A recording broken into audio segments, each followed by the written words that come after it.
যে ব্যক্তির কথা আমার রাসূল মনে করলে রাসূলও কেঁদে ফেলতেন। কে? খুবাইব ইবনে আদি রাদিয়াল্লাহু তাআলা আনহু।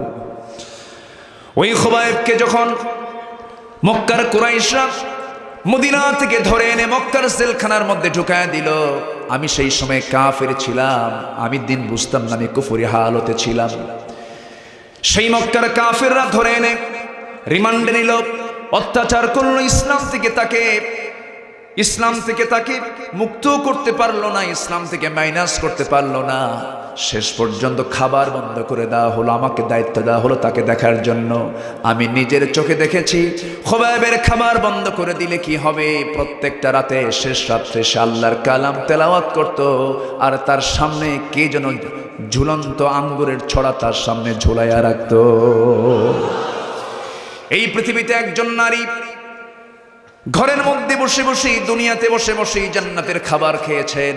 সেই মহিলার নামটা কোরআনে কোট করেছেন। কোরআনে শুধু একজন মহিলার নাম এসেছে, সূরার নামও এবং তার নামটা আয়াতে এসেছে। সেই মহিলার নাম কি? জোরে বলেন, সেই মহিলার নাম কি? আল্লাহ পাক কোন মহিলার নাম নেন নাই।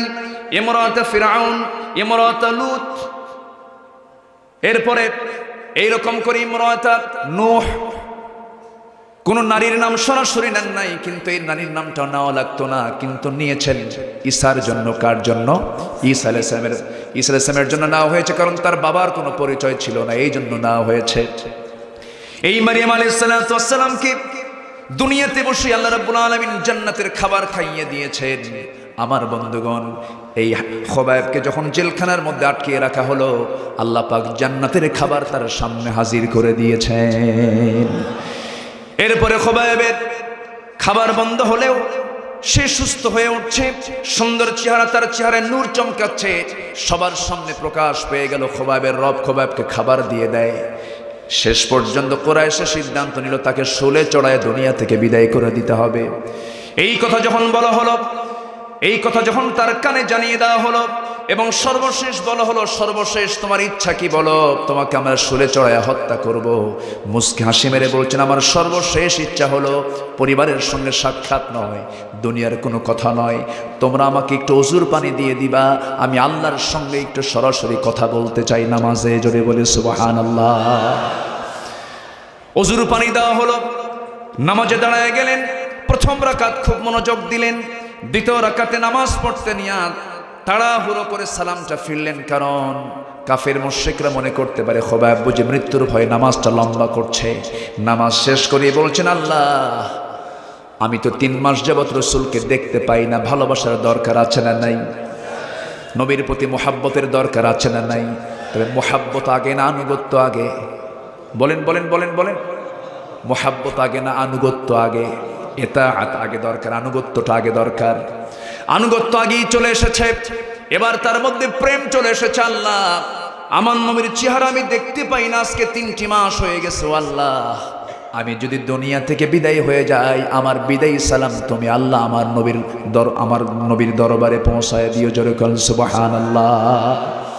এই দোয়াটা করার পরই সবাই মিলে তাকে শুলের দিকে নিয়ে যাচ্ছি। আমিরুল মুমিনিন, আমি সেই সময় কাফের ছিলাম, কুফরি হালতে ছিলাম। সবাই মিলে যখন তাকে নিয়ে গেল, 2টা হাত বেঁধে ফেললো, 2টা পা বেঁধে ফেললো। এবার সামনে দাঁড়ায়া কুরাইশরা বলছে, ও খুবাইব তোর এই জায়গায় মুহাম্মদকে যদি চড়ানো হতো কতই না ভালো হতো। সঙ্গে সঙ্গে খুবাইব সঙ্গে করলেন কি, অনেকক্ষণ ধরে মুখের মধ্যে বেশ কিছু থুতু জমা করে, যে ব্যক্তি এই কথা বলেছে সঙ্গে সঙ্গে তার মুখে থুতু মেরে দিয়ে বলছে, আল্লাহর কসম আমার চোখের সামনে আমার নবীর একটা পশমেরও যদি ক্ষতি হয়, আমি খুবাইব তাকে কখনো ছেড়ে দিতাম না। জোরে বলি আল্লাহু আকবার। আমার ভাইরা, আমার বন্ধুগণ, ইতাআত যদি না থাকে, আনুগত্য যদি না থাকে, সেকেন্ড আয়াতের দিকে ভাবার্থ আমি অর্থ নিচ্ছি। সেকেন্ড আয়াত হচ্ছে আমরা আনুগত্য করব কার? আসতে বলবেন না কার? সেকেন্ড হচ্ছে মুহাম্মদ সাল্লাল্লাহু আলাইহি ওয়াসাল্লাম। আমার বন্ধুগণ, মাইয়ুতি'র রাসূল ফাকাদ আতা আল্লাহ। রাসূলের যদি আপনি আনুগত্য না করেন, আল্লাহর আনুগত্য গ্রান্ট হবে না। নবীজির প্রতি ভালোবাসার প্রয়োজন আছে না নাই? ভালোবাসা আগে দরকার না আনুগত্য আগে দরকার? আনুগত্যটা আগে দরকার। একটু পরের দিকে আসতেছি। আবার ওইদিকে সাইদ বিন আমির, আমার এই ভাইটার নামও কিন্তু সাইদ। বলি আলহামদুলিল্লাহ। ভাববেন না যে ওনার নাম দেখে দেখে আমি ওয়াজ করতেছি, তা নাকি? কষ্ট পাচ্ছেন নাকি আপনারা? আমি আলোচনা চালিয়ে যাব, জোরে বলি ইনশাআল্লাহ। আমাকে ফজর পর্যন্ত সময় দিবেন? কাম সারছে শ্রোতা তো, হ্যাঁ থাকলে খুশি হবেন। ফজর পর্যন্ত থাকবেন সবাই, জানাজা সহ? জি না, আমরা এত কষ্ট দেব না। আমরা হ্যাঁ সবাই আছেন না? আছেন তো? আছেন তো? জোরে বলি ইনশাআল্লাহ। সাইদ বিন আমির এই ব্রিফ করছেন অর্ধ পৃথিবীর শাসনকর্তা সাইয়েদনা ওমর ফারুকের সামনে। ওমর ফারুক কান্দে, আল্লাহু আকবার বলে। নেতৃত্ব কাকে বলে? নেতা কাকে বলে? যে নেতা নামাজের কথা বলে না, যে নেতা আল্লাহর দলের কথা বলে না, ওই নেতাকে আমরা জুতা মারি। ঠিক কি না? সোজা কথা, সোজা কথা। তুমি আমাকে ধোকা দিয়ে জাহান্নামের দিকে নিয়ে যাবে, আমি যাব? আস্তে করে আমি যাব? যাব না। আমাকে দুনিয়ায় সবকিছু ক্লিয়ার করতে হবে। আল্লাহ তুমি সবাইকে বোঝার তৌফিক দাও। জোরে বলি আমিন, আরো জোরে আমিন। অনেক তো দেখলাম আমার দেশের, শুধু মুসলমান নয়, গোটা পৃথিবীতে যদি মানুষের হিসাব করেন, গোটা পৃথিবীতে সবচেয়ে বেশি ধর্মের মানুষ কোন ধর্ম বলেন তো? বৌদ্ধ। বলেন কি? বৌদ্ধ। সেকেন্ড হলো খ্রিস্টান, এবং জনসংখ্যার দিক থেকে এরপরে হলো মুসলমান, এরপরে হলো হিন্দু, আরো এটসেট্রা আছে, আরো ধর্ম আছে পৃথিবীতে। কিন্তু ধর্ম আল্লাহর কাছে কয়টা? আসলে কয়টা? ইসলাম সর্বশ্রেষ্ঠ ধর্ম না, ইসলাম সর্বশ্রেষ্ঠ নয়। সর্বশ্রেষ্ঠ বললে সবগুলোকে শ্রেষ্ঠ বানায়া একে সর্বশ্রেষ্ঠ বলা হলো। ইসলাম সর্বশ্রেষ্ঠ বললে ভুল হবে। ইসলাম একমাত্র ধর্মের নাম, ঠিক কিনা? বাস। কোরআন সর্বশ্রেষ্ঠ বললে যালিকাল কিতাবের অর্থ হয় না। যালিকাল কিতাব আলিফ লাম মারিফা, একমাত্র কিতাব, সর্বশ্রেষ্ঠ নয়। যালিকাল কিতাব, একমাত্র কিতাব কোরআন, ঠিক কিনা? বাস, ক্লিয়ার? ক্লিয়ার? আচ্ছা, সম্মানিত ভাইয়েরা, আজকে যত ধর্ম আছে, সকল ধর্মের অধিকাংশ মানুষগুলো তাদের ধর্মকে প্রাধান্য দেয় না। অধিকাংশ ধরেন বৌদ্ধ তার বৌদ্ধত্ব ছাড়তে রাজি আছে, খ্রিস্টান তার খ্রিস্টানি ছাড়তে রাজি আছে, মুসলমান তার ইসলাম ছাড়তে রাজি আছে। এখন যেন গোটা পৃথিবী জুড়েই এই একটা জ্বর, এই জ্বরে আক্রান্ত হয়েছে। সবার কাছে সবচেয়ে বড় দল হলো রাজনৈতিক দল। আমার কথা কি বোঝা যায়? হিন্দু হিন্দুত্ব ছাড়বে, দল ছাড়বে না। বৌদ্ধ বৌদ্ধত্ব ছাড়বে, দল ছাড়বে না। মুসলমান ইসলাম ছাড়বে, দল ছাড়বে না। আছে না নাই? এটার নাম আনুগত্য না। আনুগত্য কি একটু পরে বুঝাই দিচ্ছি, শুনবেন সবাই? আগ্রহ আছে? আসেন আমরা আলোচনার দিকে আস্তে আস্তে আবার যাচ্ছি। ওমরের সামনে কোন সাহাবী বলেন তো? কার নাম? এই যে সাইদ বিন আমির রাদিয়াল্লাহু তাআলা আনহু সামনে দাঁড়ানো। এবার বলছেন, আমিরুল মুমিনিন, আমি নিজের চোখে দেখলাম তাকে শিকল পড়ায়া, তাকে কয়েদখানা থেকে বের করে যখন শুলে চড়াইয়া দিল, আমি নিজে এটা অবলোকন করলাম। অবলোকন করার পরে থুতু নিক্ষেপ করলো একজন কাফের, এসে রাগে গোসায় ফেটে পড়ে আমার চোখের সামনে তার ডান হাতে একটা তরবারি হাঁকায় দিল। হাতটা ছিটকে পড়ে গেল। হাত ছিটকে পড়ার সঙ্গে সঙ্গে সাইদ বিন আমির রাদিয়াল্লাহু আনহু বলছেন, খোবাইবকে আমি দেখতে পেলাম, খোবাবের মুখে মুসকে মুসকে হাসি। বাম হাতে যখন আঘাত করা হয় চিৎকার মেরে মেরে হাসে। আমরা সবাই মিলে বললাম, খোবাইব রে, তোর হাত একটা একটা করে কাটে অঙ্গহানি করে দেই, তুই হাসিস কেন? খোবাইব বলছেন, তোমরা আমার একটা করে হাত অঙ্গগুলো কেটে কেটে ফেলে দিচ্ছ, আর আল্লাহ আমাকে জান্নাতের সুন্দর সুন্দর হুরগুলো আমাকে দেখায় দেখায় দিতেছে। জোরে বলে সুবহানাল্লাহ। সেই খোবাইবকে শেষ পর্যন্ত নেশা তরবারির আঘাত দিয়া বুক দিয়ে ঢুকে পিঠ দিয়ে বের করে দেওয়া হলো। খোবাইবকে আমার চোখের সামনে দুনিয়া থেকে বিদায় করে দেওয়া হলো। আমার বন্ধুগণ, এই সময় সাদ বিন আমির কাঁদতে কাঁদতে বলছেন, আমিরুল মুমিনিন, এই চিত্র যখন আমার সামনে পড়ে যায় তখন মনে হয় আমার চাইতে বড় আসামি বুঝে এই দুনিয়াতে আর কেউ নাই। আমি সেন্সলেস হয়ে পড়ে যাই।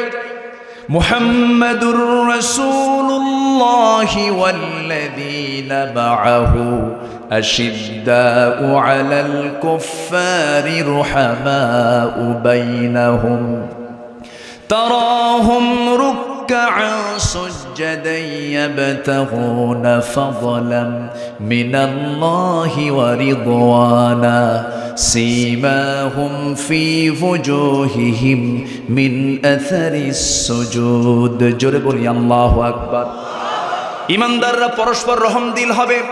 কি দিল হবে? রহম দিল হবে। কাফিরদের ব্যাপারে কঠোর হয়ে যাবে, কাফিরদের ব্যাপারে আপোষহীন হবে, ইমানদারদের ব্যাপারে পরস্পর তারা রহমদিল হয়ে যাবে। ইন্নামাল মুমিনুনা ইখওয়াহ ফাআসলিহু বাইনা আখাওয়াইকুম ওয়াত্তাকুল্লাহ। জোরে বলি আল্লাহু আকবার। পরস্পর পরস্পরের মুমিনরা হলো ভাই ভাই, ভাই ভাই তোমরা ইসলাহ করে নাও, গন্ডগোল করতে যেও না। আমাদের পরিচয় আমাদের আহলে হাদিস নয়, আমাদের পরিচয় আমরা হানাফি নয়, আমাদের পরিচয় আমরা শাফি নয়, আমাদের পরিচয় কোন পীর মাজার, কোন দরবারের কোন পীর মুরিদ, কোন পীরের মুরিদ, এই সমস্ত পরিচয় আমাদের আসল পরিচয় নয়। আমাদের এক নাম্বার পরিচয় হলো আমরা হলাম মুসলমান। ঠিক কিনা? সকল সকল অনৈক্যের প্রাচীর ভেঙ্গে চুরমার করে ভ্রাতৃত্বের বন্ধন তৈরি করা এখন সময়ের দাবি। রাজি আছেন কারা কারা? হাত উঁচু করে দেখান।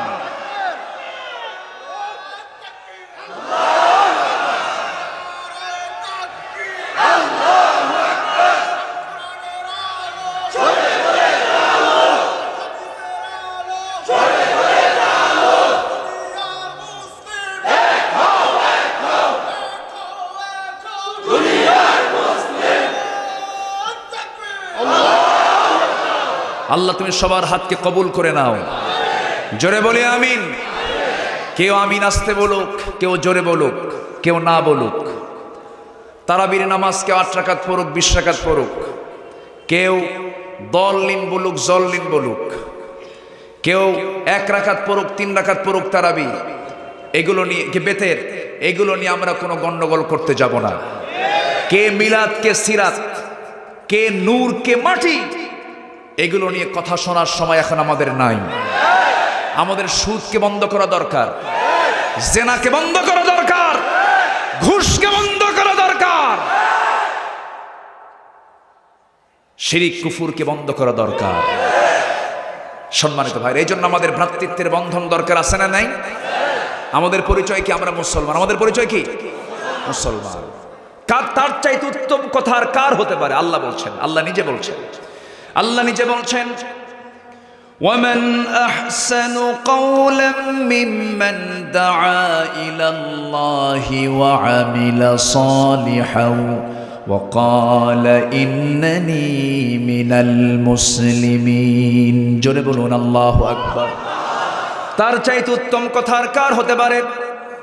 যে মানুষকে আল্লাহর দিকে ডাকে আর নিজে আমলে সালেহ করে, কাজের বান্দা প্রমাণ করে। কাজের বান্দা হব না অকাজের বান্দা হব। কিসের বান্দা হব আমরা?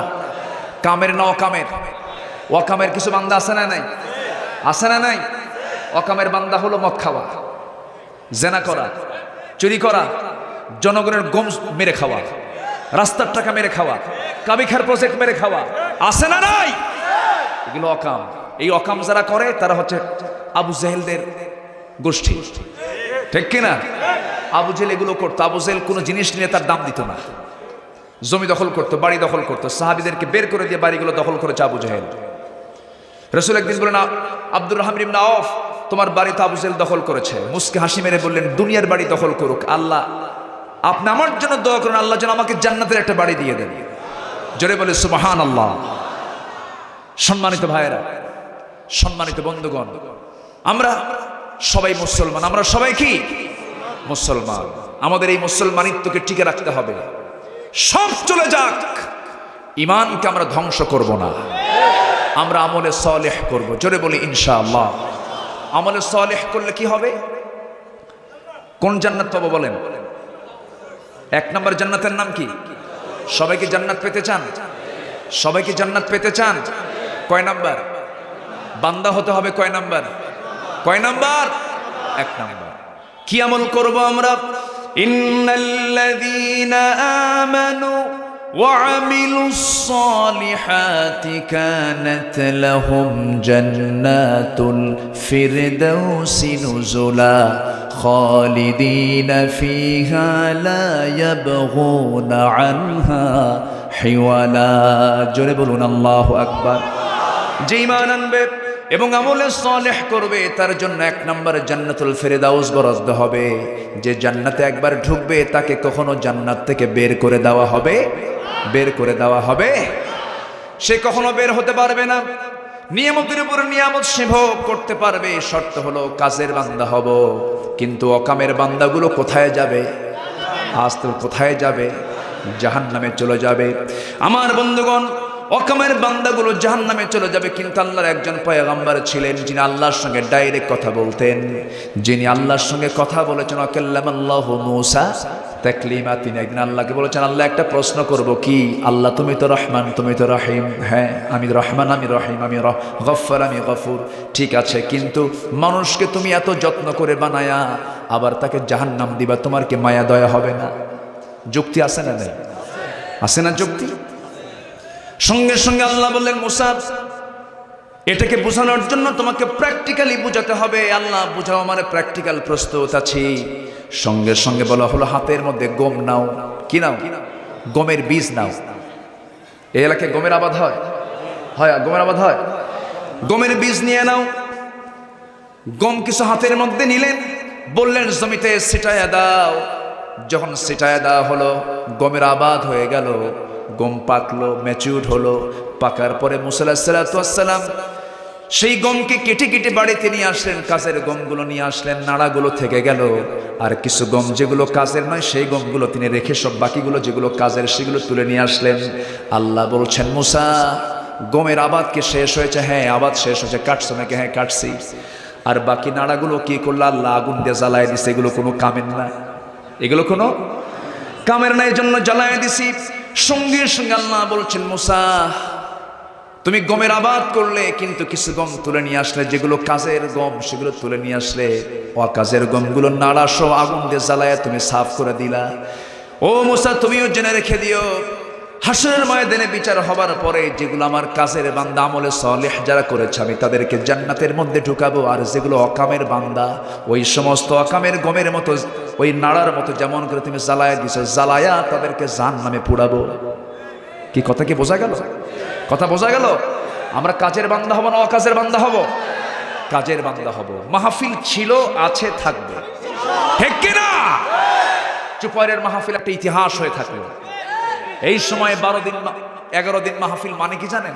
বিশাল ব্যাপার। চেয়ারম্যান মহোদয়কে ধন্যবাদ জানাচ্ছি, স্থানীয় প্রশাসনকে ধন্যবাদ জানাচ্ছি। এই মাহফিল জানান দিচ্ছে এই দেশ মাহফিলের দেশ, এই দেশ কোরআনের দেশ। সব আওয়াজ বন্ধ হবে, কোরআনের আওয়াজ বন্ধ হতে পারে না, পারে না, পারে না। আল্লাহ কবুল করুন, আল্লাহ কবুল করুন। জোরে বলি আমিন। সম্মানিত ভাইয়েরা, আমরা আনুগত্য করব কার? এক জায়গায় না সব জায়গায়? ভালোবাসবো কাকে? নাম্বার 2 কাকে? মুহাম্মদ সাল্লাল্লাহু। ভালোবেসে, শুধু ভালোবেসে জান্নাত পাওয়া যাবে না, আনুগত্য আগে 1 নম্বর থাকতে হবে। নাম্বার 2 আয়াতে আসলাম। 52 নম্বর আয়াত আমি এখন প্রবেশ করলাম। কষ্ট হচ্ছে নাকি আপনাদের? শেষ করে দেব? কাউকে আমি উঠতে দেব না। যে উঠবে তাকে জোর করে ধরবেন, আস্তে করে বসায় দেবেন। যদি দেখেন মেজাজটা খুব গরম, একটা স্মাইল, একটা মুস্কি হাসি মারবেন, দেখবেন ঠান্ডা হয়ে গেছে। বলি আলহামদুলিল্লাহ। কেউ উঠবেন না। এত রাতে মেহমানকে উঠায় দেওয়া মানে কি জানেন? পাগলির সাথে ঘর সংসার করা। মানে বিয়ে করতে গেছে বউ পাগলি, এখন ইজাব কবুল তো হয়ে গেছে, এখন সংসার ছাড়া তার উপায় নাই। এই জন্য আমি বারবার বলতেছি, কষ্ট পাচ্ছেন না তো? আনুগত্য আর ভালোবাসা কি এক না? আনুগত্য আগে দরকার। একটু প্র্যাকটিক্যালি বুঝায় দেই। আবু তালেবের নাম সবাই শুনেছেন তো? আচ্ছা, আবু তালেব নবীর কি ছিলেন? বলেন কি ছিলেন? কি চাচা? বাবার আপন ভাই, বাবার আপন ভাই। তাহলে কি গ্রাম্য চাচা? চাচার চাচা, জাতীয় চাচার মতো। আমাদের দেশে এক জাতীয় চাচা ছিল না? হ্যাঁ, সকালে এক কথা, বিকেলে আরেক কথা। যাক, যা করছে করছে। লা তাসুব্বুল আমওয়াত ফাইন্নাহুম ক্বাদ আফদাউ ইলা মা কদ্দামু। কোন মৃত ব্যক্তিকে তোমরা গালি দিও না, কারণ সে তার আমল নিয়ে চলে গেছে। যাক, যা হইছে হইছে। সম্মানিত ভাইরা, আমার দিকে তাকান। কষ্ট পাচ্ছেন আপনারা? আবু তালেব আমার নবীজির আপন চাচা হওয়ার পরেও আবু তালেবের কপালে জান্নাত না জাহান্নাম? ভালোবাসার কোনো কমতি ছিল? কোনো কমতি ছিল না। শিব আবু তালেবে 3.5 বছর না খেয়ে খেয়ে নবীর পক্ষে আবু তালেব ভূমিকা পালন করেছেন, এবং অসংখ্য মর্যাদার সাক্ষী হলো আবু তালেব নিজে। নবীজির যখন জন্ম হয়, জন্মের 2 দিন পরে আবু তালেব একদিন ভাতিজা মুহাম্মদকে দেখার জন্য ঘরের মধ্যে ঢুকেছেন। ঢুকে দেখেন আমেনা কান্দে, তার পাশে বসা নাই, খোলা আকাশের চাঁদনি আকাশের নিচে তাকে শোয়া রাখা হয়েছে। নবুয়ত প্রাপ্তির পর একদিন আবু তালেব নিজেই বলছে, মুহাম্মদ, আমি একটা জিনিস দেখছি ছোটবেলায় তোমার, তুমি যখন নবজাতক। আসলে কি ব্যাপারটা সত্যি চাচা, বলেন তো?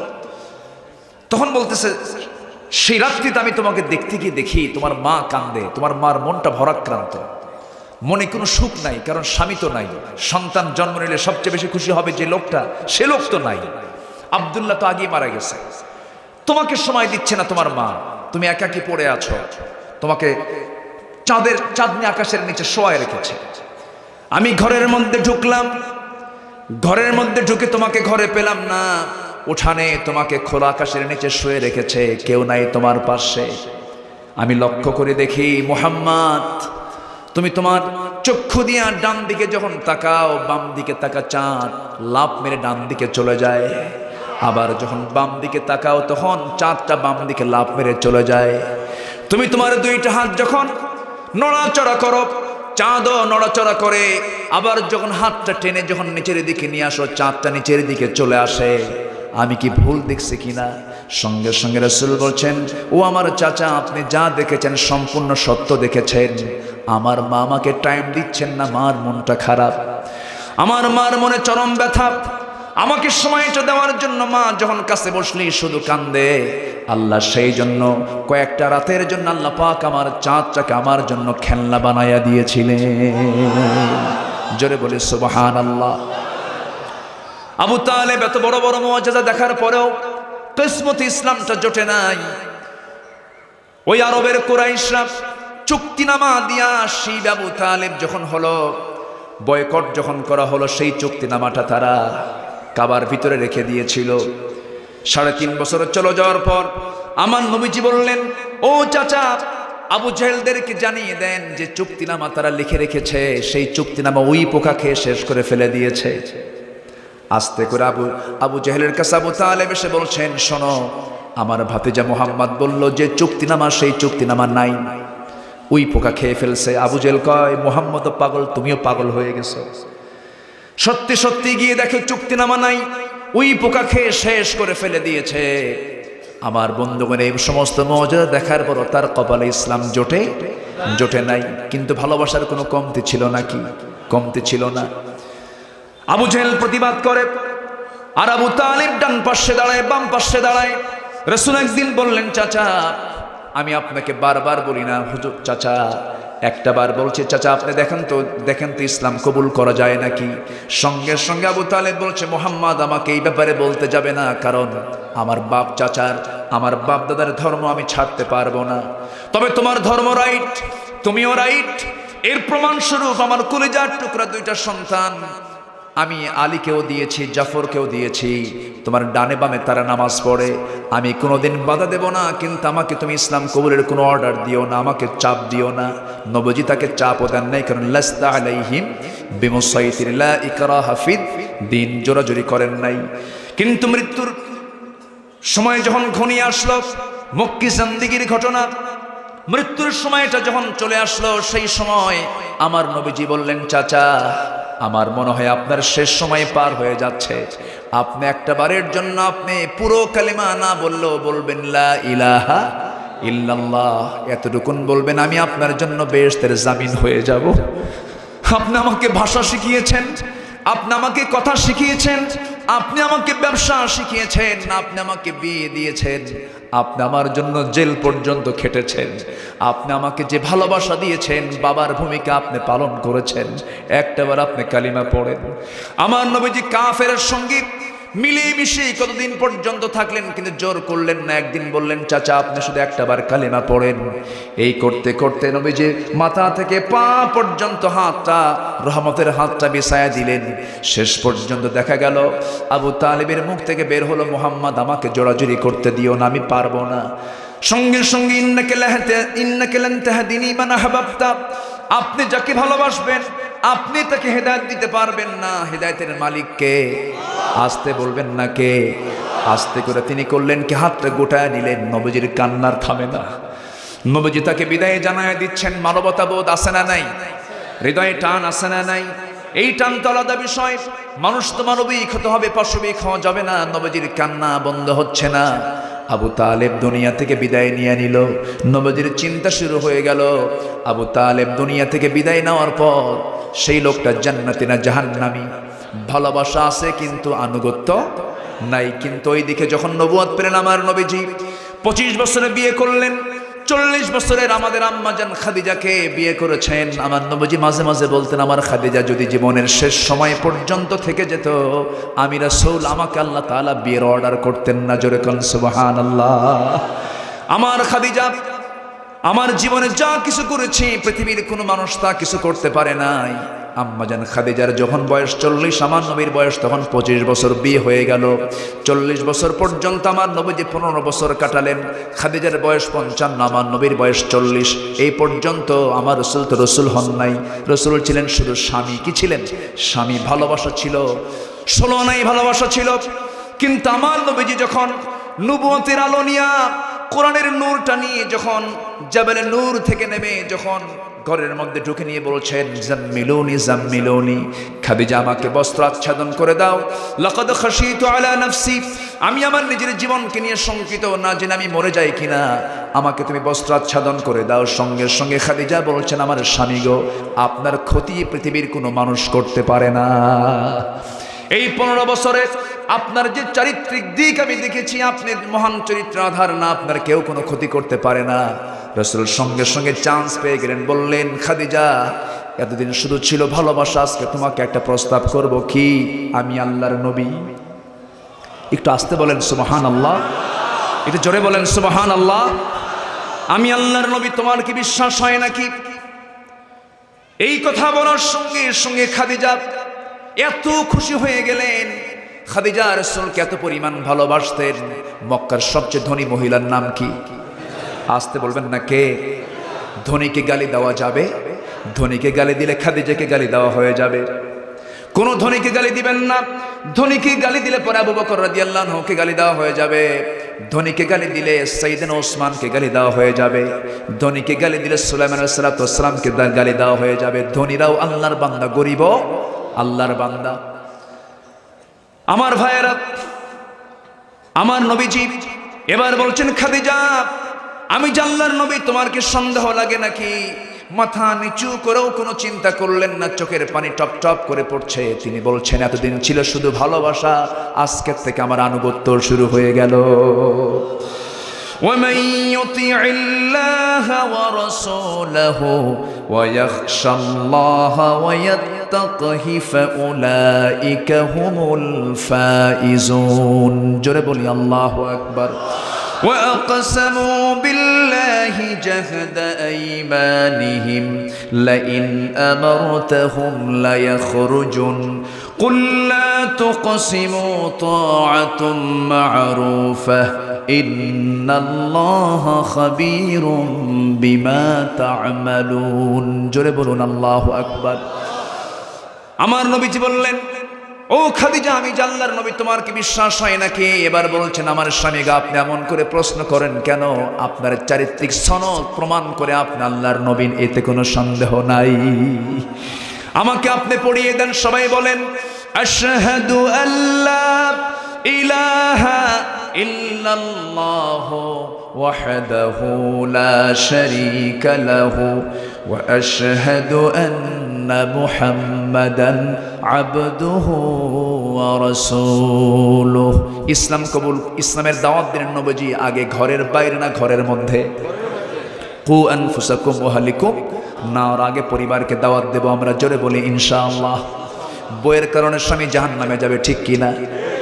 মেয়ের কারণে বাপ জাহান্নামে যাবে, ঠিক কিনা? মেয়ে বেপরদায় চলবে, বাপ হবে দায়ুস। বউ বেপরদায় চলবে, স্বামী হবে দায়ুস। মা বেপরদায় চলবে, ছেলে হবে দায়ুস, ঠিক কিনা? এগুলো খেয়াল করার দরকার আছে না নাই? আমার নবীজি নিজের ঘরকে আগে কন্ট্রোল করলেন, নিজের পরিবারকে কন্ট্রোল করলেন।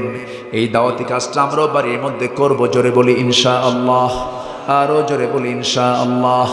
আমার নবীজির মাঝ থেকে আবু তালেব বিদায় নিলেন, কিন্তু আবু তালেব বিদায় নিলে কি হবে? সেই লোকটা জান্নাতি না জাহান্নামী? ভালোবাসা আছে কি নাই? কি নাই? আনুগত্য নাই। আবার খাদিজাও দুনিয়া থেকে বিদায় নেবেন।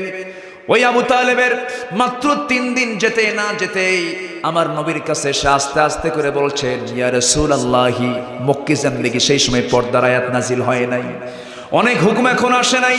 প্রাথমিক যুগে আস্তে করে বলছেন, আমার স্বামী গো, শরীরটা ভালো যায় না, আমার শরীরটা কেমন যেন মনে হচ্ছে, আমি মনে হয় বাঁচবো না, আমি দুনিয়া থেকে বিদায় নিয়ে নেব। আমার স্মৃতিচারণ করবেন আমার 4টা মেয়েকে নিয়ে আপনি, আমার 4টা মেয়েকে নিয়ে আপনি থাকবেন।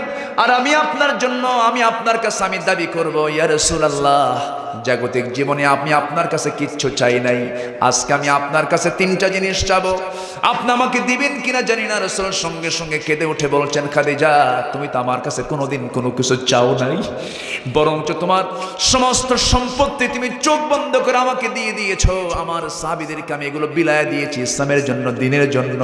আজকে তুমি যা চাইবা সব চাওয়া আমি রাসূল পূরণ করে দেব। জোরে কোন সুবহানাল্লাহ। খাদিজা বলছেন, ইয়া রাসূলুল্লাহি, জাগতিক জীবনের কোনো কামনা আমার নাই, আমি আপনার কাছে একটু কবরের জিন্দেগির কিছু সাহায্য চাই। কি সাহায্য চাও? ইয়া রাসূলুল্লাহ, আমি যখন মরে যাব আমার লাশটা আপনার পিঠে বহন করে কবরে নিয়ে যাবেন, কবরে শোয়া দিবেন। কবরে শোয়া দিয়া কবর থেকে আপনি দাঁড়াবেন না, ততক্ষণ পর্যন্ত দাঁড়াবেন না যতক্ষণ না সল জবের ফেরেশতা না আসবে। যখন এসে প্রশ্ন করা শুরু করবে, আমার মনে হয় আমার টুটাফাটা আমল দিয়ে আমি উত্তরগুলো দিতে পারবো না, আমার 3টা প্রশ্নের জবাব আপনি আমার হইয়া দিয়ে দিবেন। একটু জোরে বলি সুবহানাল্লাহ। কবরের চিন্তা আসার দরকার আছে না নাই? আসতে বলবেন না, আছে না নাই? মান আকিয়াসুন নাস ওয়া আহজামুন নাস, সবচেয়ে চালাক এবং বিচক্ষণ লোকটাকে রাসূলকে প্রশ্ন করা হলো। রাসূল বললেন, ক্বালা আকসারুকুম যিকরা লিল মাউত ওয়া আকসারুহুম ইস্তি'দাদা উলাইকাল আকিয়াস যাহাবু শারাফুদ দুনিয়া ওয়া কারামাতিল আখিরাহ। সবচেয়ে চালাক লোকটা সেই যে মৃত্যুর কথা বেশি বেশি স্মরণ করে। দুনিয়াতে তারা সম্মান পাবে, আখিরাতে তারা পদমর্যাদা পেয়ে জান্নাত পেয়ে যাবে। সঙ্গে সঙ্গে খাদিজা রাদিয়াল্লাহু তাআলা আনহা যখন এই কথা বলে ফেলেন, রাসূল বললেন, খাদিজা, আমি তোমার সমস্ত ওসিয়তগুলো একটা একটা করে পূর্ণ করব। জোরে বলে সুবহানাল্লাহ। মৃত্যুবরণ করলেন। মাত্র 3 দিন ব্যবধান, আবু তালেব মারা গেছেন, তার 3 দিন পরে খাদিজা মারা গেলেন। নবীজির চিন্তার বছর হয়ে গেল। আমুল হুজুন বলা হয় ইতিহাসে সবচেয়ে বেশি কঠিন ক্রাইসিস পিরিয়ড পড়েছে আমার নবীজির সেই সময়ের বছরটা, যে বছরে তিনি 2জন প্রিয় মানুষকে হারিয়েছেন। যখন খাদিজা মারা গেলেন, নবীজি তার কথা মতো লাশটা পিঠে বহন করে কবরে শোয়া দিলেন। শোয়া দিয়া আস্তে করে তিনি কবর থেকে না উঠে দাঁড়ায় আছেন। জিবরিল আমিন বলছেন, ইয়া রাসূলুল্লাহ, আপনি দাঁড়ান না কেন, যান না কেন? তিনি বলছেন, 3টার জবাব আমি তার হয়ে দিয়ে দেব। সঙ্গে সঙ্গে জিবরাইল বলছেন, ইয়া রাসূলুল্লাহ, যে খাদিজাকে আল্লাহ নিজে সালাম দেন, সেই খাদিজার জবাব দেওয়ার জন্য আরশের মালিক আল্লাহ আছে। জোরে কোন সুবহানাল্লাহ, আরো জোরে বলে সুবহানাল্লাহ। খাদিজার সম্মানটা বেড়েছে শুধু ভালোবাসা না, আনুগত্যের দ্বারা। আস্তে জোরে বলেন, কিসের দ্বারা? কিন্তু আবু তালেবের এই ভালোবাসার কোনো মূল্য হলো না, কারণ আবু তালেবের মধ্যে আসল জিনিসটা নাই, আনুগত্যটা নাই। আনুগত্যটার দরকার 2 নম্বরে না 1 নম্বরে? আসতে 2 নম্বর না 1 নম্বর? 1 নম্বরে দরকার। আমরা আনুগত্য করব 1 আনা না 16 আনা, 1 আনা না 16 আনা। আনুগত্য করেছেন আসিয়া আলাইহিস সালাতু ওয়াস সালাম কোন নবীর? বলেন কোন নবীর? ওনার নবী কে ছিল? মূসা আলাইহিস সালামের। তিনি আনুগত্য করেছেন। আনুগত্য করেছেন কার? আনুগত্য করেছেন কার? আসিয়ার আল্লাহ। যে আমাদের আল্লাহ কে? আসতে কোন কেন, জোরে কোন, আমাদের আল্লাহ কে? আসিয়ার আল্লাহ কে? আসিয়ারা কি আছে মাহফিলে? আজকের মাহফিলে কি আসিয়ারা আছে? আছে, হ্যাঁ আছে। কি কয়? আমি তো এই সংবাদ জানি না। আল্লাহ তুমি মাদেরকে কবুল করো, জোরে বলি আমিন, আরো জোরে আমিন। আসিয়া আলাইহিস সালাতু ওয়াস সালামকে যখন বলা হলো, ফেরাউন বলছে, ফেরাউন কি হয়? বলেন কি হয়? ভালো স্বামী? হ্যাঁ ভালো, থামেন, ভালো স্বামী হিসেবে ভালো। কি হিসেবে ভালো বলেন? স্বামী হিসেবে ভালো ছিল। আসিয়া এবং ফেরাউনের দাম্পত্যময় জীবনে কোনো প্রবলেম ছিল না, কিন্তু প্রবলেম ছিল একটাই, সেটা হলো তাওহীদের চেতনা নিয়ে। কি চেতনা নিয়ে? তাওহীদকে নিয়ে প্রবলেম ছিল। কোনো সমস্যা কোনোদিন হয়নি, কিন্তু যখন তিনি ইসলামকে গ্রহণ করলেন, ইসলামকে গ্রহণ করার সঙ্গে সঙ্গে ফেরাউন বলল, শুনলাম আসিয়া কি যেন একটা ঘটনা ঘটছে, তুমি নাকি ইসলাম কবুল করেছো, মুসার ধর্মই গ্রহণ করলা। কেন মুসার ধর্ম না তো আল্লাহর ধর্ম। যেরকম সুবহানাল্লাহ, সংশোধন করে দিচ্ছেন। এবার বলতেছে, আসিয়া শোনো, আমি কিন্তু এটা মানবো না। আসিয়া বলছেন, আমার স্বামী, আমি আপনাকে সম্মান করি, রেসপেক্ট করি, কিন্তু আমার আনুগত্য হবে তাআতুম মারুফা, আমার আনুগত্য হবে ন্যায়ের আনুগত্য। আমি এগুলোকে ছাড়বো না, আমি ইসলামকে ছাড়বো না, আমি দুনিয়া ছাড়বো, ইসলামকে মাইনাস করতে পারবো না। ফেরাউন বলল, তাহলে তো তোমার বাঁচার অধিকার নাই। হ্যাঁ, মরে যাবো, হুররিকতা ওয়া মুযযিকতা, যা করবেন করবেন, আমার কোনো আপত্তি নাই। সম্মানিত ভাইরা, এমনি তার নামটা কোরআনে আসে নাই, সূরা তাহরিমে ইবনে কাসির এসেছে। ফেরাউন বলল, তুমি এই রাষ্ট্রের 2 নম্বর নাগরিক, আমি ফেরাউন, এরপরে তোমার স্থান, আর তুমি আমার বিরুদ্ধে চারণ করবে, আমি তোমার উপরে শাস্তি প্রয়োগ করতে বিন্দু পরিমাণ কোনো কৃপণতা দেখাবো না, আমি তোমাকে মেরে ফেলব। তিনি মুস্কি হাসি মেরে বরণ করলেন মৃত্যুকে। ঠিক আছে, মন্ত্রিসভা ডাকা হলো, সবাইকে ডেকে বউ হত্যা করার প্ল্যান করছে ফেরাউন। কি হত্যা করার? কত বড় জালিম হতে পারে! এই পৃথিবীতে প্রথম নিজের ক্ষমতাকে পাকাপোক্ত করার জন্য হত্যার রাজনীতি শুরু করেছে ফেরাউন। ইউযাববিহুনা আবনাআকুম ওয়া ইস্তাহয়ুনা নিসাআকুম, ছেলের সন্তানগুলোকে জবাহ করেছিল, মেয়ের সন্তানগুলোকে জীবিত রেখেছিল তার ক্ষমতাকে পাকাপোক্ত করার জন্য। তার নাম কি? তার নাম কি? আজকে যারা ওই পন্থা অবলম্বন করে তারা সবাই হলো ফেরাউনদের প্রেতাত্মা। সম্মানিত ভাইয়েরা, ফেরাউন বলল, আমি তোমাকে তিলে তিলে মেরে ফেলবো, মারেন, কোন আপত্তি নেই। শেষ পর্যন্ত ইবনে কাসির এসেছে, লোহার চিরুনি দিয়ে মাথার চামড়াগুলোকে টেনে টেনে নিচের দিকে নিয়ে আসতেছে। আসিয়া আলাইহিস সালাতু ওয়াস সালাম একটা বারের জন্য চিৎকার করলেন না, শুধু বললেন লা ইলাহা, আর একটা দোয়া পড়েছিলেন, সেই দোয়াটা সূরা তাহরিমে এসেছে। দেখেন, তার দোয়া সূরা তাহরিমে দিলেন, অথচ তার কিতাব ছিল তাওরাত। তার কিতাব কি ছিল? তাওরাত। তাওরাতের তিনি অনুসারী, কিন্তু তিনি কি দোয়াটা করলেন, যে দোয়াটা কোরআনের মতো কিতাবের মধ্যে কোট করে দিলেন, ও দুনিয়ার মুসলমানরা, তোমরা আসিয়ার দোয়াটা পড়ো। কার দোয়া পড়ো? আসিয়ার দোয়াটা পড়ো। আম্মা জানেরা যারা আছেন, আম্মা জান, আসিয়ার মতো চরিত্র আপনাকে আনতে হবে।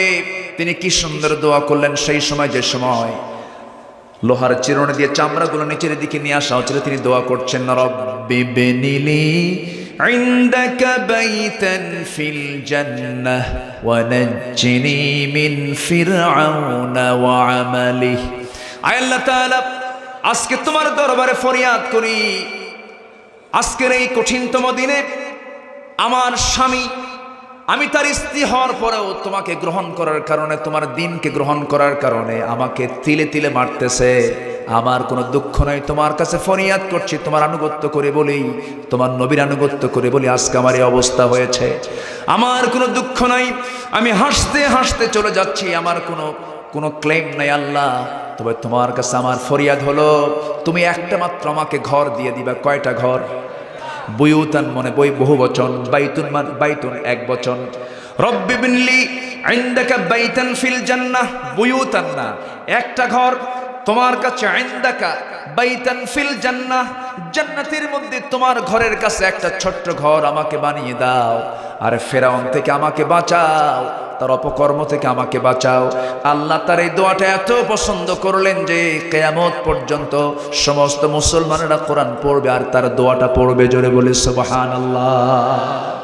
আল্লাহ তুমি এলাকার মা বোনদেরকে আসিয়ার মতো বানিয়ে দাও।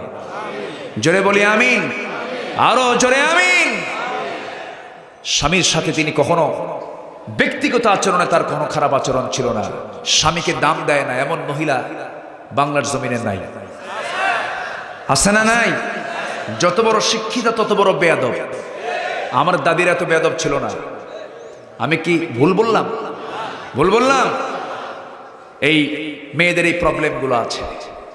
স্বামীকে নাম ধরে ডাকে, বেয়াদবের সুরে ডাকে, এই লিটন, আছে না নাই? ধমকের ঠেলায় ধমক খাইয়া কাঁপতে কাঁপতে বলে আম্মা আসতেছি। যেরকম নাউজুবিল্লাহ। এই তো হচ্ছে অবস্থা। এরকম ফ্যামিলি আছে না নাই? আচ্ছা, এগুলো করা যাবে না মা, স্বামীকে দাম দিতে হবে। আবার মাদের মধ্যে আরেকটা প্রবলেম আছে। একজন মানুষ, তার নাম হলো শাশুড়ি। তার নাম কি? শাশুড়ি। আমাকে চেয়ারম্যান মহোদয় কিছু টিপস দিয়ে গেছেন, তো এগুলো বলা দরকার। শাশুড়ি তার নাম। শাশুড়ি বুঝেন তো? কে বলেন? কে শাশুড়ি? কে? কার মা? বউয়ের মা। নিজের মা না তো। কার মা? বউয়ের মা, শাশুড়ি। কি করব বলেন তো? 12টা বাজে। বলেন কি করব? আলোচনা চলো। হুজুর মরুক, মুরব্বি কই যান? জরুরি কাজে যান। আর তো মানা করা যায় না, জরুরি সময় তো জরুরি। এখন জরুরত। খুব যদি চাপ হয়, নিম্ন চাপ আপত্তি নাই, ঊর্ধ্ব চাপ সমস্যা আছে। ঊর্ধ্ব চাপ হলো বিড়ি খাওয়া চাপ, মানে ধোঁয়া উপরের দিকে যায়, এটা হচ্ছে ঊর্ধ্ব চাপ। এরকম পাবলিকও আছে না নাই? বিড়ির টান দেয় কি? ভোলা থেকে বরিশাল আসতেছে ফেরিতে এক বুড়ো চাচা, 80 বছর বয়স, টুলের উপরে বসে সামনের উত্তাল তরঙ্গ দেখছে, নদীর পানি দেখছে, আর এত সুন্দর করে টানতেছে, মনে হচ্ছে 16 বছরের তাগড়া যুবক। বললাম, চাচা এইভাবে বিড়ি খাইলে এত বুড়ো বয়সে হয়? না খেলে হয় নাকি বাবা? বুঝবা না, বিড়ি হলো উন্নতির সিঁড়ি। যেরকম নাউজুবিল্লাহ। মাঝে মাঝে আমাদেরকে প্রশ্ন করে, হুজুর বিড়ি খাওয়া কি মানে ও জায়েজ করবে? ওর প্রশ্নের লক্ষণ হলো ও জায়েজ করবে কেমনে? না, যেটাই শরীরকে খারাপ করে ওটা কখনো জায়েজ হতে পারে না। পান খান, আপত্তি নেই। পান আপনি খাবেন না কেন? পান রস। বুড়া মানুষ, বমি বমি লাগে, খারাপ লাগে, 3 বেলায় খাওয়ার পর একটু পান টান খান, সমস্যা নাই। কিন্তু পানের সাথে আবার হাকিমপুরি রহমতুল্লাহ আলাইহি কেন? কি আছে না নাই? হ্যাঁ, আমি হুজুরদেরও ধরতেছি, থামেন। খালি বিড়ি খাওয়া লোককে ধরতেছি না, যারা জর্দা খায় তাদের ব্যাপারেও ক্লেম আছে না নাই? জর্দায় যে পাতা, বিড়িতেও যেটাই লাউ সেটাই কদু। কেউ ডাইরেক্ট খায় আর কেউ একটু ভিজায় খায়। এই তো আমরা সকল নেশা থেকে আমরা নিজেকে মুক্ত রাখবো। জোরে বলি ইনশাআল্লাহ, আর জোরে বলি ইনশাআল্লাহ। পান খান, কিন্তু কিছু কিছু লোক আছে পান খায় দিনে 100 খিলি পান, মানে আল্লাহরে পাঠাইছি পান খাওয়ার জন্য। আছে না? না, একটু মুখটাকে পরিষ্কার রাখা দরকার। নবীজি যখন মারা যান, তার দাঁতগুলো মুক্তর দানার মতো ঝিলিক মারত। আম্মা জান আয়েশা বলেন, নবীজির জীবনের শেষ কাজ ছিল মেসওয়াক করা, সর্বশেষ কাজ। মেসওয়াক করে তিনি বিদায় নিয়েছেন। তিনি একটা মুস্কে হাসি মারলেন। আম্মা জান আয়েশা, বুখারী শরীফের হাদিস, একটা মুস্কে হাসি মারলেন, দাঁতটা যেন মুক্তর দানার মতো ঝিলিক মারতেছে। জোরে বলে সুবহানাল্লাহ। আমরা মুখটাকে পরিষ্কার রাখবো। জোরে বলি ইনশাআল্লাহ। কষ্ট পাচ্ছেন? কষ্ট পাচ্ছেন? সমস্যা, অসুবিধা? শাশুড়ি না? হ্যাঁ, শাশুড়ি এটা খুব জটিল একটা নাম ছেলে বউদের কাছে, তাই না? ছেলে বউদের কাছে একটা জটিল নাম। শাশুড়ি মেয়েকে বিয়ে দিয়েছেন, একই মহিলা কিন্তু মেয়েকে বিয়ে দিয়ে বললেন, আমার জামাইটা এত ভালো, আমার জামাই একটা মনের মতো জামাই পেয়েছে, যা বলি তাই শোনে, আমার মেয়ে যা বলে তাই শোনে, আমার মেয়েকে সে এত ভালোবাসে, আমার মেয়েটার জামা কাপড়ও ধুয়ে দেয়, এত ভালো। কিন্তু আর কি বলি, আমার ছেলেটা মানুষ হল না, আমার ছেলে শুধু বইয়ের কথা শোনে। আচ্ছা, কথা বলতেছে দুইজন না একজন? বলেন, কথাটা বললো দুইজন না একজন? তাহলে এক মুখে দুই কথা, এটা কি মুমিনের লক্ষণ না মুনাফিকের লক্ষণ? কিসের লক্ষণ বলেন? আমার মায়েরা মনে মনে ভাবতেছে, কি হুজুর দাওয়াত দিলা, এই হুজুর আর জীবনে আনবা না। আমার মা, এটা করা যাবে না। আপনি যে মেয়েটাকে ছেলের জন্য নিয়ে আসলেন, আবার আপনার মেয়েকে যে ছেলের হাতে দিয়ে দিলেন, আপনি যদি অন্যের কাছ থেকে নিয়ে আসা মেয়েটার সঙ্গে ভালো আচরণ না করেন, আপনার মেয়েও ভালো আচরণ পাবে না, ঠিক কিনা? স্নেহ দিতে শিখুন, আপনি সম্মান পাবেন। আপনি শাশুড়ি, আপনি বড়, আপনাকে ধৈর্যের পিরামিড হতে হবে। কম বয়সে বিয়ে শাদী হয়ে যায়, ক্লাস 10-এ পড়ে অথবা ইন্টার লেভেলে পড়ে, বুঝে না, বুঝে উঠতে পারে না, তার উপর আপনি মানসিক টর্চার করবেন না, ধৈর্যের পরিচয় দিবেন, কোলের মধ্যে নিয়ে নিবেন। দেখছেন খুব দেখতেছেন, আপনি দেখতেছেন খুব গন্ডগোল লাগছে, বইয়ের সঙ্গে আমার মায়ের খুব গন্ডগোল হচ্ছে, তখন আপনার ভূমিকাটা কি হবে? সে সময় আপনি আগে বইয়ের কাছে যাবেন, গিয়ে বলবেন, শোনো, আমি তোমাকে খুব লাইক করি, I love you, this and that বলবেন। ঠিক, হ্যাঁ, দেখেন ঠিক কইছে একজন, ভালো বলবেন, সমস্যা নেই। নিজের বউ কিন্তু পরের বউ না। আবার কি কথা কি বোঝা গেল? এখন কিন্তু নিজের বউ পছন্দ হয় না অনেকে। নতুন বিয়ে কইরা 3 দিন পরে কান্দে। কে কান্দে? কান্দিস কেন? কাল্লা আমার কি কপালে রাখছে, বউটা আমার কালো, সুমনের বউ দেখতে কত সুন্দর, দেখছেন ওর নজর গেছে সুমনের বউয়ের দিকে, এরকম আছে না নাই? আচ্ছা, অন্যের বউয়ের দিকে নজর গেলে পৃথিবীর রাজরানী এনে দিলেও কি তার কাছে সুন্দর মনে হবে? হবে না। আগে নজর ঠিক করলে কালো সুন্দর হয়ে যাবে। কালো কার সৃষ্টি? কালো কে বানিয়েছেন? ধলা কে বানিয়েছেন? লম্বা কে বানিয়েছেন? চিকন কে বানিয়েছেন? মোটা কে বানিয়েছেন? চিকন কে বানিয়েছেন? দোষ কার? আল্লাহ। ফায়সালা কার? আল্লাহ। মন খারাপ করা যাবে না, আস্তে করে বলবেন, শোনো, তুমি আমার বউ, আর ওই মহিলাটা আমার মা, আমার মাও ভালো, তুমিও ভালো, কিন্তু গন্ডগোল লাগে, এখন আমি কি করি? একটা কথা বলি বউ। হ্যাঁ বলো, কি বলবা? কথাটা হলো, বউ কি পাল্টানো যায়? সূরা তালাক নাই? সূরা তালাক নাই? তালাক নামে সূরা আছে, বিয়ে নামে সূরা নাই, কিন্তু তালাক নামে সূরা আছে। তালাক নামে সূরা আছে না নাই? সূরাতুত তালাক। কে শোনো, দেখো, আমি কোরআন শরীফ পড়ছি, এটা সূরাই আছে তালাক। বউ কিন্তু পাল্টানো যায়। দেখবেন যে বউটা আস্তে করে থামায় গেছে, আমি তোমাকে খুব ভালোবাসি, কিন্তু মা কি পাল্টানো যায়? না তো, মা যেহেতু পাল্টানো যায় না, মা বুড়ো হয়ে গেছে, তুমি একটু ধৈর্য ধরো না, বললেন। আবার মার কাছে গেলেন, ওর সামনে না, অন্য সময় গিয়ে বলেন, মা শোনো, আমি তোমার পেটে ছিলাম না? হ্যাঁ। তোমার কষ্ট হয়নি? হয়েছে। কয় মাস ছিলাম? 9 মাস। ডেলিভারির সময় তোমার কষ্ট? তো বাবা হুঁশই ছিল না। আচ্ছা, এরপরে দুধ খাইছি কত বছর? 2 বছর। তোমার কি কষ্ট হয়নি? হয়েছে। আমি কি 2 বছর তোমাকে ডাকছি আম্মা বলে? না। বাবা, কত কষ্ট করে ডাকটা শুনছি 3 বছরের মাথায়, তুই ডাকিস নাই বাবা। কি দেখো মা, 3টা বছর তুমি কষ্ট করে আমাকে ধীরে ধীরে বড় করে, এরপরে কইছে মা। আর আমার বউটা যেদিন বিয়ে হলো সেই দিন সেই কয়, আম্মা তোমার পছন্দ হয় না। কি বোঝেন নাই আপনি? বোঝেন, বুঝাই দিবেন, সব ঠিক হয়ে যাবে। অসুলহু খাইর, সমঝোতাই উত্তম। আল্লাহ কবুল করুন, জোরে বলি আমিন, আরো জোরে আমিন। সম্মানিত ভাইয়েরা, সবাই কি নামাজ পড়ি? সবাই নামাজ পড়ি? কয় ওয়াক্ত নামাজ? এশার নামাজ পড়েছি?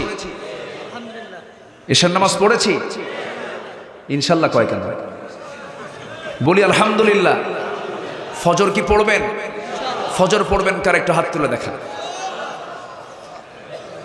জোরে বলি আল্লাহ, ইয়া রহমান, ইয়া রহিম, আমাদেরকে 5 ওয়াক্ত সালাত আদায় করার তৌফিক তুমি আল্লাহ দিয়া দাও। জোরে বলি আমিন, আরো জোরে আমিন। হাত নামান। নামাজ না পড়লে কোথায় যেতে হবে? নামাজটাও আনুগত্য কার? কার আনুগত্য? যার নামাজ নাই তার কি আনুগত্য আছে? আনুগত্য নাই। নামাজ না পড়লে কোথায় যেতে হবে? সবচেয়ে বাহ্যিক আনুগত্য হলো নামাজ। নামাজ আমরা কেউ ছেড়ে দেব? নামাজ যে ছেড়ে দেবে তার জন্য শুধু জাহান্নাম না, জাহান্নামের একটা গর্ত আল্লাহ পাক রেখেছেন। জাহান্নামের 3টা গর্ত আছে। কয়টা গর্ত? আর জাহান্নাম মোট কয়টা? বলেন জাহান্নাম মোট কয়টা? গর্তগুলো একটু শিখাই দিই, শুনবেন সবাই? জাহান্নাম 7টা একটু জেনে যাই, জোরে বলি ইনশাআল্লাহ। আচ্ছা, আনুগত্য না করলে কোথায় যেতে হবে? জাহান্নামে যেতে হবে। কোন জাহান্নাম? কোন জাহান্নাম? আল্লাহ রাব্বুল আলামিন বলেন, ফাখালাফা মিন বা'দিহিম খালফুন আদাউস সালাতা ওয়াত্তাবাউশ শাহাওয়াত ফাসাউফা ইয়ালকাউনা গায়্যা।